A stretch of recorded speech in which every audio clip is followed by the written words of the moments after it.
однесов стотина вреќи ѓубре, па подосна преку социјалните мрежи се изврши притисок, особено на Твитер, до градоначалничката и еден ден таму неколку камиони и булдозери го однесоа тоа. Меѓутоа, тие се палиативни решенија, тие се решенија денеска ќе изчистиме, меѓутоа Вардар повторно ќе донесе пластични милион шишиња, затоа што и како општество, и како граѓани не работиме доволно на едукација, затоа што ниту една држава, ниту еден град не може да исчисти толку колку што можат да фрлат граѓаните. Особено ако пола Косово преку Лепенец го фрла сметот во практично доаѓа во Вардар и пола Македонија преку Вардар покрај Тетово, Гостивар, сметот го фрла преку река Пена и притоките на Вардар и сето тоа полека доаѓа на кај Скопје.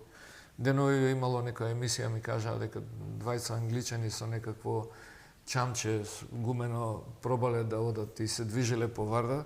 Тоа што го снимиле, тоа е човек да се откаже и од државјанство и да бега од оваа држава. Милиони пластични шишиња кои што ние сме ги фрлили.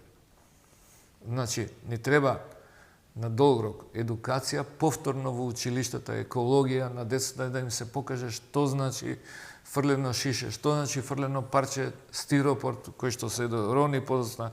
Јас кога го чистев кеот, видов дека стиропорот е најлош.